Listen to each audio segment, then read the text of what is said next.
Hello friends, last time हमने heat transfer से related thermal conduction कर दिया है और थर्मल कंडक्शन से रिलेटेड उसकी जो भी इक्वेशन फॉर थर्मल रेजिस्टेंस और उसमें भी specially about the thermal conductivity कि whenever the two conductors are connected in series then what is the equation for the equivalent conductivity, and whenever the same rod are connected in parallel then what about the equivalent conductivity। ये पूरी हमने equation जो है वो derive कर दी, जो वो most important है, याद रखनी है हमें। डायरेक्ट एज ए क्वेश्चंस में भी हो सकता है कि among which one gives the thermal conductivity in series otherwise parallel, और उससे रिलेटेड अगर वैल्यूज दे दे और हमें पूछे कि what about the equivalent conductivity whenever they are in connected in series और पैरेलल। हमने ऐसे दो कंडक्टर सीरीज और पैरेलल और उसका भी हमने जनरल फॉर्म भी बोल दिया था कि whenever more than two conductors हो तो क्या करना है। ओके, चलो इसके बाद नेक्स्ट टॉपिक हमारा है हीट ट्रांसफर में हीट कन्वेक्शन। अगर हम हीट कन्वेक्शन सोचे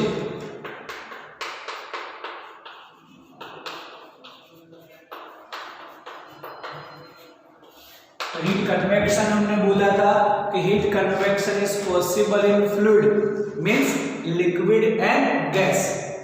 अब इसमें जो प्रोसेस है वो टोटली डिफरेंट, मतलब the heat convection is totally different from heat conduction। just think about the heat conduction possible in solid। just consider this one is our solid, any conducting rod, whenever you are supplying heat from one end to the conductor then heat transfer from one end to the another end। in this one whatever the particles means atoms present are here, they are not going to supply heat to the another end।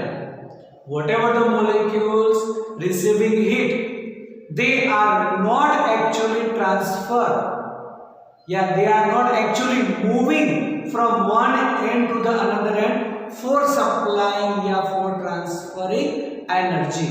समझ में आ रहा है कि ये जो molecules है वो रहते तो वहां पर ही है, वो कभी ये वाले यहां पर दूसरे एंड पर आएंगे नहीं, ये सिर्फ क्या करेंगे, they supply they passing the heat to the neighbouring atoms. मतलब अगर हम सोचे कि जो भी ऐसे एटम्स है वो एक गेम खेल रहे हैं, कौन सी, पासिंग की।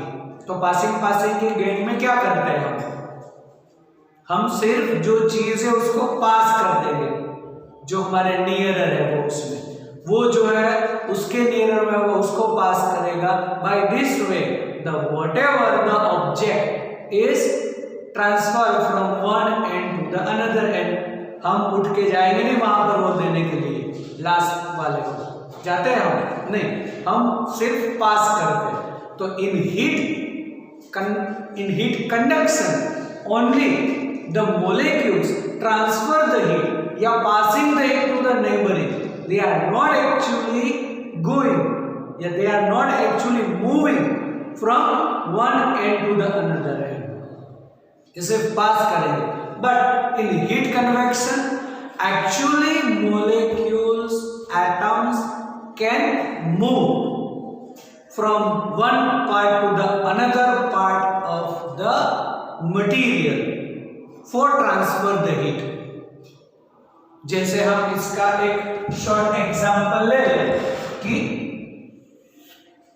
कोई भी ये हमारा वेसल है और उसमें ये हम हीट सप्लाई कर रहे हैं बॉटम से, और यहाँ पर चलो हमने पानी भर दिया है वाटर, तो उसका हमने डिस्कशन किया है वैसे कि initially the whatever the molecules of the water get the heat are at bottom, when they are absorbing the heat it expand, मतलब जैसे वो हीट एब्जॉर्ब करेंगे मतलब टेम्परेचर इंक्रीज होगा उसका वॉल्यूम इंक्रीज होता है और डेंसिटी डिक्रीज होगी, because density is equal to mass upon volume, then volume increases, density decreases. जैसे डेंसिटी डिक्रीज होगी लेस डेंस वाले मॉलिक्यूल्स तो अपवर्ड जाते हैं due to the buoyant force बोल सकते हैं। तो by receiving the heat its temperature increases, that water molecule expand and density decreases, they moving up due to the buoyant force, and whatever the molecules are in upper layer they having the higher density than the lower level, तो ये नीचे आएंगे due to higher density और due to the gravitational force वो नीचे आते हैं। तो एक्चुअली यहाँ पर ये molecules मूव करते हैं, that's why it is called heat convection। heat convection में क्या होगा, here actually molecules atoms can move for the transfer of heat। जैसे ये molecules अब जाएंगे फिर यहाँ पर जो आजू बाजू में molecules है उसको पूरी ट्रांसफर कर देंगे। तो यहाँ पर हम ऐसा भी बोल सकते हैं कि ये जो प्रोसेस है वो हम ऐसे ऑब्जर्व भी कर सकते हैं कि when we are heating the water, वो हम इसको देख भी पाएंगे। तो ऐसा बोल सकते हैं कि चलो इस साइड पर जो भी ऐसे मॉलिक्यूल्स है वो ऊपर आते हैं जिसका टेम्परेचर हायर है, और ये वाले जो ऊपर से नीचे जाते हैं, तो ये जो है इसको हम कोल्ड ऐसे बोल सकते हैं, कोल्ड मॉलिक्यूल्स जिसने हीट सप्लाई नहीं की है। और यहाँ पर ये जो भी है वो हॉट मॉलिक्यूल्स है, तो यहाँ पर वन टाइप ऑफ फ्लो हुआ, तो ये हॉट मॉलिक्यूल्स का फ्लो है, ये कोल्ड मॉलिक्यूल्स का फ्लो होगा। By this way the temperature of the water increases. Okay, ये हमने एक सिंपल एग्जांपल दे दिया।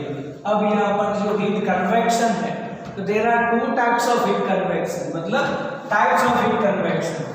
फर्स्ट ऑफ ऑल बोल देंगे natural, the natural convection, and second बोलेंगे forced convection। there are two types of heat convection। तो अब अगर हम नेचुरल कन्वेक्शन की बात करें तो नेचुरल कन्वेक्शन मतलब जो भी प्रोसेस नेचर में हो रही है वो, तो नेचुरल कन्वेक्शन में बोल सकते हैं कि heat transfer due to the difference of density. Natural convection किसकी वजह से होगा, तो due to the difference of density. इसका मतलब अगर कोई ऐसा भी पूछ ले कि जो नेचुरल कन्वेक्शन है उसको डिफाइन करो, तो ऐसा बोल सकते हैं कि transfer of heat due to the difference of density of the molecules, it's called natural convection. चलो अब हमने बोला कि नेचर में जो प्रोसेस हो रही है, तो नेचर में डेंसिटी का डिफरेंस आएगा कहां से, तो उसका एक डायरेक्ट एग्जांपल ले सकते हैं हम कि अगर हम कहीं पर भी सी शोर पे चले जाए और ऐसे आफ्टरनून में, मतलब जो सन रेज भी ऐसी आ रही है directly on the earth at 12 o'clock, at 1 o'clock, at 2 o'clock, के जिसमें हम बोल सकते हैं कि सन रेज भी ऐसे सीधी आ रही है, तो वहां पर ऐसे बहुत सारी ऐसे गर्मी भी होगी। लेकिन उस टाइम भी अगर हम सी शोर पे चले जाए तो वहां पर हमें ऐसे कोल्ड वेव की लगेगी, ऐसे जो भी ऐसे सी में से वेव्स आएगी टू द बैंक, और वो कैसी होगी, कोल्ड वेव। तो even though at noon, at 12 o'clock, 1 o'clock, when we are standing near to the sea wave, we can experience cold wave। होता है कि नहीं, ऐसा बहुत बार एक्सपीरियंस भी किया होगा कि ऐसे धूप है तो भी हमें ऐसे कोल्ड वेव भी ऐसे फीलिंग आती है। क्यों? This is due to the difference of density. चलो उसको देखते हैं कि कैसे। कि यहाँ पर ये बोल दो कि जो भी ऐसे सी है और यहाँ पर लैंड। अब whatever the sun rays are falling there, they are falling on the water, sea water and on the land, but the conductivity of the land is more than water. इसीलिए क्या होगा, इसमें से जो भी एनर्जी है वो ज्यादा रिसीव होगी। देन ड्यूरिंग डे टाइम, ये जो है हम डे टाइम की बात कर रहे हैं कि during day time whatever the sun rays, तो जो भी हीट रेज है वो लैंड मतलब लैंड जो है वो एब्जॉर्ब करेगा और फिर क्या करेगा, तो कि वो उसमें से यहाँ पर जो भी लैंड ऐसे रिसीव करेगा एनर्जी, तब उसका टेम्परेचर इंक्रीज होगा। Then whatever the air is contact with the land, they absorb the energy also, तो उसका भी टेम्परेचर इंक्रीज होगा। जैसे टेम्परेचर इंक्रीज होगा एयर मोलिक्यूल एक्सपांड होगा, उसकी डेंसिटी डिक्रीज होगी, डेंसिटी डिक्रीज होगी तो वो वाली जो भी एयर है वो ऐसे अपवर्ड जाएगी। तो लेस डेंस जो एयर है वो ऊपर जाएगी तो ऐसे थोड़ी ऐसी कोल्ड भी हो जाएगी। अब यहाँ पर जो भी ऐसे एयर का जो प्रेशर है वो डिक्रीज भी हो गया, क्योंकि लैंड पर जो भी टेम्परेचर हुआ उसकी वजह से जो भी डेंसिटी का डिफरेंस आया, डेंसिटी कम होगी एयर मॉलिक्यूल्स, तो वो अपवर्ड चले गए, तो वहां पर एयर का प्रेशर भी कम हुआ। तब जो नेचर है वो ऑलवेज बैलेंस करता है, तो क्या होगा, तो यहां से जो वेव है एयर वो ऐसे सी से लैंड तक आएगी, लेकिन वो जो है वो ऐसे वाटर को टच करके आ रही है, उसके पास से आ रही है, इसीलिए थोड़ी हमें कोल्ड वेव लगेगी। फिर ये जो एयर है वो थोड़ी ऐसे कोल्ड होगी तो ये मूव्स टूवर्ड्स टू द सी, और यहां से वो वापस ऐसे हमें जो भी है वो ऐसे वेव्स का फीलिंग आएगा during day time, and that is totally different at night time.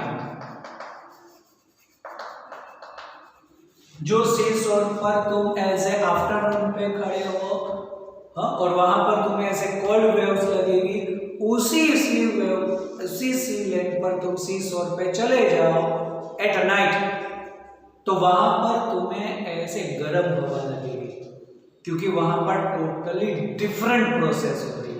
तो ड्यूरिंग नाइट ये हम बोलेंगे सी वेव्स है, ये लैंड है। अब क्या होगा, टोटली डिफरेंट, यहां से क्या होगा, तो ड्यूरिंग नाइट टाइम ये जो है एनर्जी, लैंड जो है एनर्जी जो है वो ऐसे रिलीज करेगी, तो ऐसे रिलीज करेगी तो जो वेव्स है वो ऐसे लैंड टू सी बन जाएगी, और उसकी जो वेव्स है वो ऊपर से लैंड तक आएगी। This is totally opposite process. तो ड्यूरिंग डे टाइम ये प्रोसेस होगी, उसका एग्जैक्ट ऑपोजिट हम सोच सकते हैं ड्यूरिंग नाइट टाइम। तो डे टाइम में क्या होगा, सी से लैंड जो है वो ऐसे एयर का फ्लो होगा, during night from land to sea जो है वो ऐसे वेव का फ्लो होगा। अब ड्यूरिंग नाइट टाइम लैंड से सी है, इसीलिए ये जो है वो थोड़ी ऐसी गर्म है लैंड, इसीलिए हमें ऐसे वहां पर ऐसे हॉट वेव्स लगेगी। तो this is due to the difference of density, it is called natural convection. चलो अब अगर हम यहां पर सोचे सेकंड फोर्स कन्वेक्शन,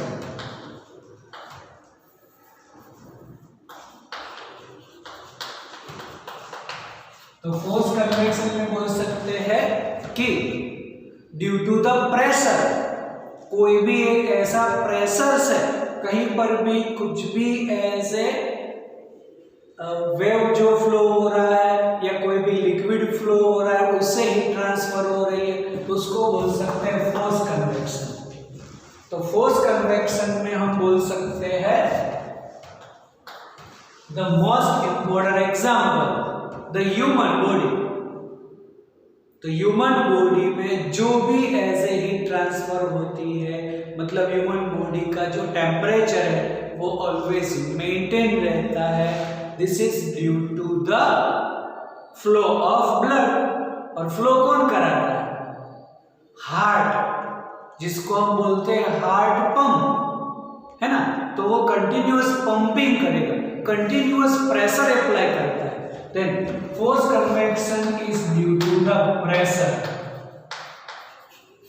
कि कोई भी ऐसे प्रेशर से हीट ट्रांसफर हुई तो वो हो गया हमारा हीट कन्वेक्शन।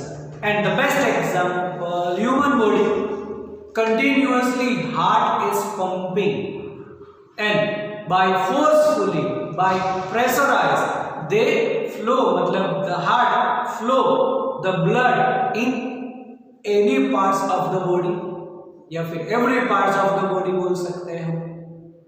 तो जो बेस्ट एग्जांपल बोल सकते हैं द फोर्स कन्वेक्शन का है वो ह्यूमन बॉडी का, कि कंटिन्यूअसली जो हार्ट पंपिंग होता है उसकी वजह से पूरी बॉडी का टेम्परेचर भी मेंटेन रहता है। फिर बाकी बहुत सारे एग्जांपल्स हम दे सकते हैं कि जो एग्जॉस्ट फैन है, तो एग्जॉस्ट फैन भी ऐसे टेम्परेचर मेंटेन करेगा। कोई भी हमारा एक रूम है, अगर उसमें किसी भी तरीके से कुछ भी ऐसे टेम्परेचर इंक्रीज हो रहा है, थोड़ी ऐसे हॉटनेस इंक्रीज हो गई है या हो जाती है ऐसे, तो हम कॉर्नर पे ऐसे एग्जॉस्ट फैन लगा देते हैं। तो एग्जॉस्ट फैन क्या करेगा?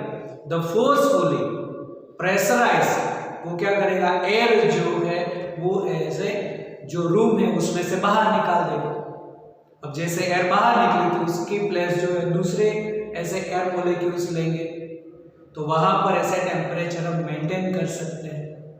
नेक्स्ट एग्जांपल, रेफ्रिजरेटर, एसी क्या करते हैं? उसमें भी कंप्रेसर है, वो भी ऐसे प्रेशराइज काम करते हैं। कंप्रेसर मतलब उसके अंदर ऐसे जो भी गैस है वो ऐसे हाई प्रेशर में फिल किया होता है और वो पूरा ऐसे घूमेगा ऐसे अलग अलग पार्ट्स में, तो वो जो टेम्परेचर है वो मेंटेन रखेगा।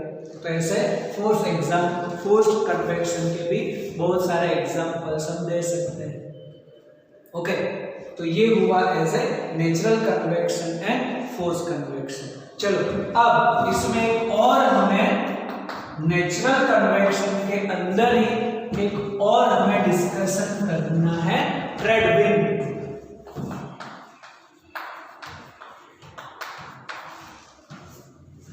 तो ट्रेडविंड का मतलब है क्या? तो अगर आप ऐसे अर्थ के, जो हमारी पूरी अर्थ है उसमें एक पोल देखें और एक इक्वेटर देखें, तो इक्वेटर का जो टेम्परेचर है वो पोल से तो ज्यादा ही होगा, हाँ, या उसका उल्टा बोल सकते हैं कि temperature at the pole is less than equator. तो अब इक्वेटर पे सोचते हैं कि इक्वेटर पे क्या होगा। हाँ, अगर हम यहां पर सोचें इक्वेटर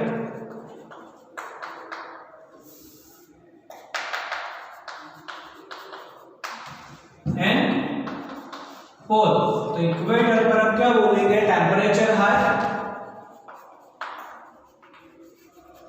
और पोल पे क्या बोलेंगे? Temperature less. तब टेम्परेचर हाई की वजह से क्या होगा? डेंसिटी डिफरेंस होगी, मतलब there is a difference of density of air. High temperature से टेम्परेचर मतलब हाई है तो वो उसके वाटर मॉलिक्यूल का वॉल्यूम एक्सपांड होगा, इंक्रीज होगा, डेंसिटी डिक्रीज होगी, डेंसिटी डिक्रीज होगी तो वो ऐसे अपवर्ड चले जाएंगे। और जैसे ही वो ऐसे मूव अपवर्ड, ऐसे अपवर्ड मूव होते हैं तो they move from equator to the pole. तो जैसे वो वेव्स जो है वो पोल तक पहुंचेगी, उसकी जो वेलोसिटी है मतलब कॉल्ड भी हो जाएगी और उसकी वेलोसिटी ऑलमोस्ट जीरो भी हो जाएगी। Now due to the rotation of the earth, देखो इसमें दो प्रोसेस है। एक तो इक्वेटर का टेम्परेचर हाई है, इसीलिए जो भी विंड है वो इक्वेटर से पोल तक फ्लो होगी, एंड उसी टाइम पर अर्थ का भी रोटेशन भी होगा। तो due to the rotation of the earth, यहां पर ये पोल पर जो वेव्स पहुंची वो ऐसे 30 डिग्री जो है वो डाउन आती है और again they move towards to the equator. मतलब 30 डिग्री डाउन होकर वो वापस इक्वेटर पर मूव होती है और वहां पर उसकी जो स्पीड है, इक्वेटर पर स्पीड है 1600 kilometre per our and that is called trade wind. इसको ट्रेड विंड बोलते हैं हम कि इक्वेटर पर हाई टेम्परेचर की वजह से जो एयर है वो अपवर्ड जाएगी, they move up and they move towards to the pole due to the rotation of the earth at pole they come down approximate 30 degree, मतलब बैंड ऐसे नीचे आएगी 30 डिग्री पर और अगेन दे वहां पर कोल्ड तो हो जाएगी and again they move towards to the equator with the speed as a 1600 kilometre per hour. Equator पर कितनी स्पीड होगी उसकी, तो इसको बोलते हैं हम ट्रेड विंड। और जो भी ऐसे ट्रेड विंड है उसकी डायरेक्शन तो हम बोल सकते हैं कि इक्वेटर पर नॉर्थ एंड ईस्ट की डायरेक्शन में होगी। In north east direction at equator the direction of trade wind. तो ये हमारी ट्रेड विंड है कि जो भी एक ऐसे पूरी उसका सर्कल बनेगा, this is due to the difference of density the part of natural convection.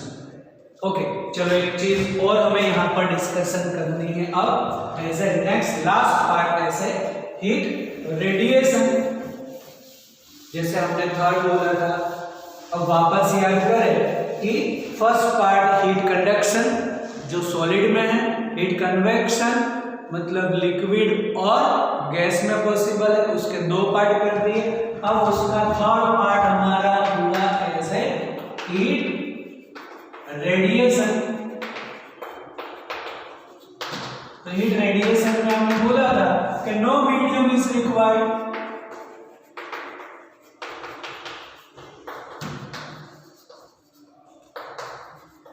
Medium is not required for the transfer of heat for the radiation। और जो भी ऐसे हीट रेडिएशन है वो हम बोल सकते हैं हीट रेज, मतलब whatever the rays are responsible for increasing temperature of the earth, it's called heat rays। सन में से जो भी ऐसी रेज आती है उसमें बहुत सारे ऐसे अलग अलग वेव्स होती है, फ्रॉम रेडियो वेव्स से गेमा रेज तक जो भी सभी वेव्स है, लेकिन जो भी ऐसे टेम्परेचर इंक्रीज के लिए रिस्पॉन्सिबल है उसको बोलते हैं हीट रेज। वो हीट रेज को हम बोल सकते हैं infrared rays.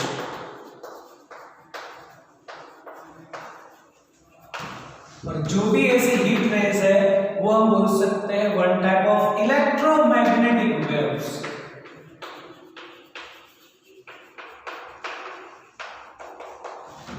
All heat rays are electromagnetic waves, but all electromagnetic waves are not heat rays। तो heat rays हमने क्या बोला कि the rays which are responsible to increase the temperature of the earth is called heat rays। तो heat rays electromagnetic waves है, जो भी तुम हीट रेज सोचो all are electromagnetic waves, but all electromagnetic waves are not heat rays. Electromagnetic waves बहुत सारी है, gamma rays है, एक्स रेज है, अल्ट्रावायलेट है, विजिबल है, फिर इंफ्रारेड है, माइक्रोवेव है, रेडियो वेव, ये सभी ऐसे कॉस्मिक रेज है, वो सभी इलेक्ट्रोमैग्नेटिक वेव्स है, लेकिन वो सभी ऐसे हीट रेज के लिए रिस्पॉन्सिबल नहीं है। ओनली उसमें इंफ्रारेड जो बोलते हैं वो हीट रेज जो है उसके लिए रिस्पॉन्सिबल है। तो all electromagnetic waves are not heat rays, but all heat rays are electromagnetic waves है। मतलब ये जो है वो हम बोल सकते हैं, लेकिन उसका अपोजिट प्रोसेस हम नहीं बोल सकते।